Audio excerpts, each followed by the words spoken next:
Here.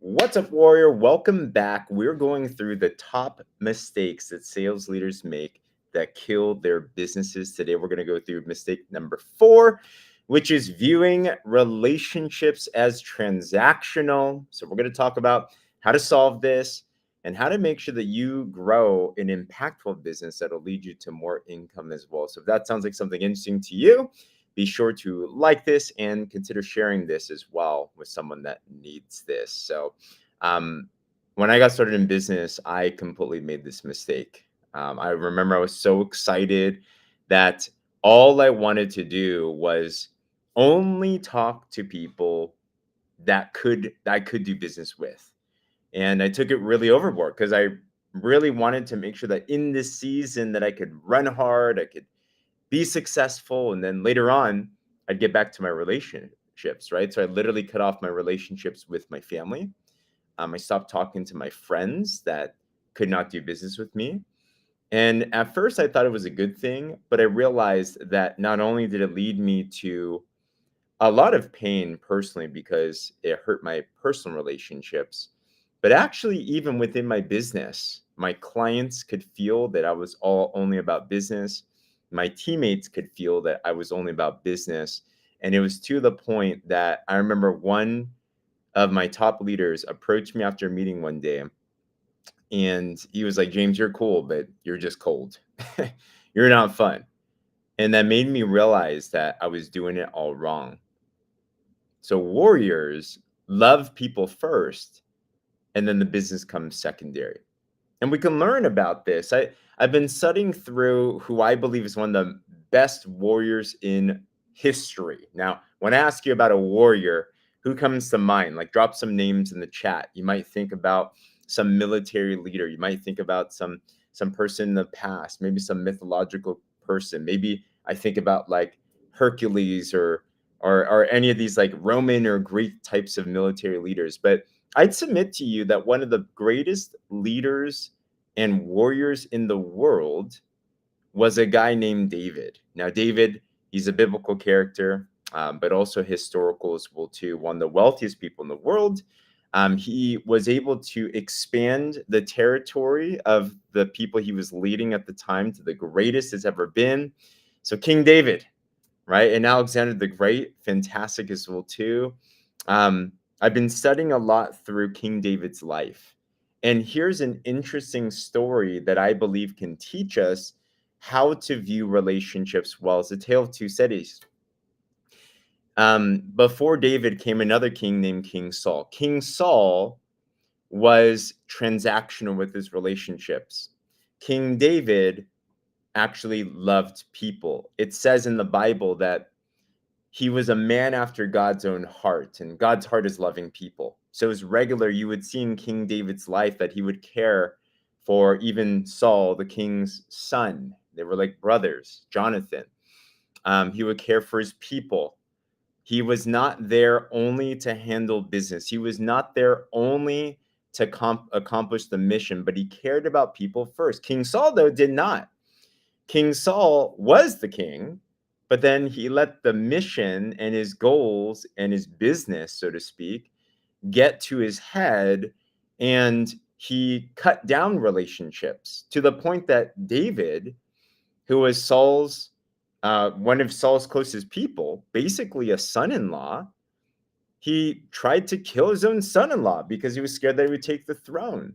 Now, I'm pretty sure we can all agree that that's not a good philosophy to have in your life, and especially not in your business leadership. But before we judge, as I think to myself, there's been many times that I might do that as well too. So let's take a note from what King David did, and how we can apply this philosophy into our businesses, into our leadership, so that we can be the warriors that we were all designed to be.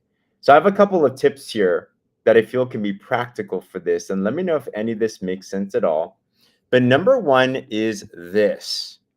Number one is to daily connect with your people with the pure motive just to love on them. And what does that mean? Let's say it's your teammates. There's many things that we need to do as business leaders. There's sales goals, there's announcements, there's things that need to get done. But why not take just a little bit of time and don't skip over the how are you? Like, really, how are you? I was talking to one of my mentors, and he leads a huge sales team in the solar industry. And he told me that what he does with his people is he'll ask you, how are you? Most of the time, people say, I'm doing good. How are you? Right? It's just very like small talk. And what he'll do is he'll actually ask a second time, how are you? And then the second time, how are you really? And so many times, if we just take that little bit of time just to actually ask people how they're doing, you'd be so surprised. They're going to open up to you. They're going to share and bare their heart. They're going to talk to you about what's actually going on. And when people know that you care, then they care about what you know, is the saying. So with your teammates, are you actually taking some time? Doesn't have to be a long time, but just some time to actually care about their life, their family, their kids. Do you know their kids? Do you know their family? Do you know what do you know their spouse's name, right? Do we actually care about these details? It matters because we're all, regardless of what industry you're in, we're all in the people business. Right? How about your clients? Do the same thing with them as well too, right? Love on them to another level. It's not just once they've made the sale that it's done. If you want a residual customer, if you want a loyal customer, if you want raving fans that refer you people, I'm sure we all want that. People become raving fans when they feel like they're seen and heard. So are you taking some time to also get to know them as well too? And last thing to submit in this first point is, how about even your prospects? Let's say they didn't buy from you yet. You know, one of the most powerful follow-up tools that I've found that works is this, is of course we have to follow up on the conversation. Of course, we have to follow up if there's any objections or questions they have about your offer. But you know, many times the best follow-up is follow up on the relationship. Get to know them. That's why a lot of business deals are done on the golf course, because you're just connecting, you're just befriending someone, and all of a sudden you're like, wow, we like each other. Let's go do business with each other, right? People like to buy from people that they know, they like, and they trust. If you're still with me on this, put a 1 in the comments below. I know that King David would do something similar as well too in this note. Number 2, another way that we can go from being transactional in relationships to actually loving people. And what that is give free value with no expectation of return. There is a law of sowing and reaping. There is a law of generosity. God's wired it into his universe that when you give, then it says in the Bible that it comes back pressed down, shaken, and running over. Like there's these aspects, but you must give generously. I think about in the business world, if you want to grow a big following, then there's a direct correlation between how much free value you can give to people before you ask for a sale. Alex Hermosi, some of you might follow him. He recently has become a social media, I guess, guru, and he's teaching a lot about business. For the first many years of his career, his slogan was, I have nothing to sell you. Now he sells stuff, but he withheld the sale for a longer amount of time and he would just give free game. And sometimes as business leaders, we think that we need to hold in and hoard in all of our stuff, all of our trade secrets, because we want to charge for it, or we don't want it, the secret to get out. We don't want our competition to be able to get this. But what I've found more than often is that when you're generous, when you pour into other people, when you give value that's so good that people are saying to themselves, I can't believe you're giving that for free. That's when people actually start wanting to buy from you. Think about this. How awesome would it be if someone actually comes up to you and they're like, "Can you just charge me something? Like, you've changed my life. How about that?" So, what are some things that that you can give to other people? Maybe that's some samples of products sometimes. Maybe that's some type of an aspect of what you do in your business. Maybe that's free coaching. Maybe that's some type of resource that you can give to somebody. Just think, what's something that I can give to them with no expectation return because I just want to give it to you. I just want to help you, right? Like if you do it this way, you're going to see how you're going to build some really genuine relationships. I mean, people naturally want people people like people that give them stuff, right? Try it to be mean to someone that gives you a gift. Super powerful. So number 2, find a way to give free value with no expectation in return. Put a 2 in the comments if you're still with me on this. I hope this is helpful. Okay. Final thing on how to turn your relationships from being purely transactional to just loving people and having business follow. Number 3, I highly recommend this. You might think that this point it doesn't really have anything to do with business, but it has a lot to do with business. Number 3 is this. Stay in touch with your family and friends.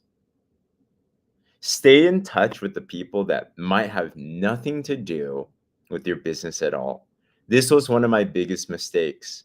I thought that I had to go in my own hole and cut myself off from my family. Literally, like I neglected my parents for many, many years because I had this lie in my mind that I had to make my success and then get back to them later.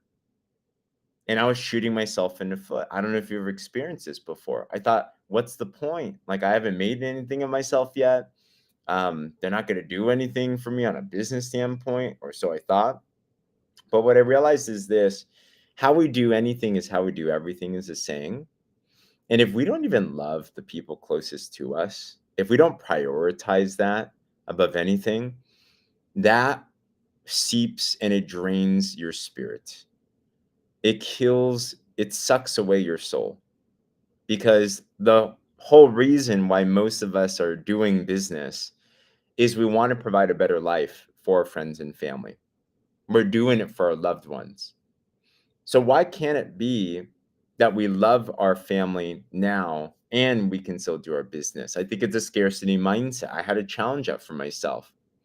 And what I found was that when I actually did prioritize my family, when I actually did take the time and call my mom and tell her I love her, when I did take the time to send a little voice note to my friends and just say, "Hey, I appreciate you."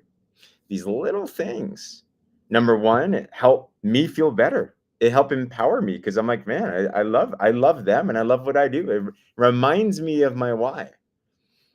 But number two, what it also does is it empowers your support staff. I'm sure we can all agree business is tough. That's why I label it warriors, because business is like war. Like there's good times and there's a lot of bad times. So have when you want all the support that you can get. And if you have family members, friends that just love you no matter what it is that you produce, we all need that support. You're going to need them. I've had tough times in my business. In 13 years of online business sales, I've had some really dark times, but you know who's there?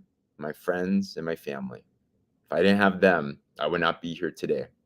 And finally, when you actually do love your friends and family, the reality is this is strong business comes from strong relationships. So many times your family and friends will actually be your supporters, not just in support, but they'll refer. They might buy, they might join, but really they're the ones that are going to be your number one fans because they're your family or your friends if you invest into them.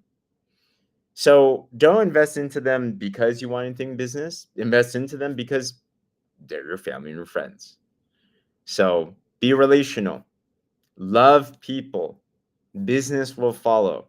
Don't make the mistake that so many of us do of viewing relationships as only transactional, and take it from the greatest warrior of them all, King David, that he loved people first. And after that happened, it led him to the greatest victories. It led him to the greatest successes and everything. All right.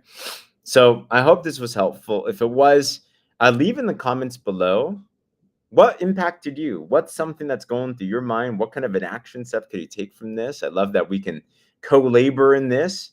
And if you like this type of content, consider subscribing to the Warrior Movement podcast. You can find it on YouTube, Spotify, Apple. I drop this plus a lot of other cool content as well too. Consider sharing this with somebody that you feel this can benefit. Other than that, God bless.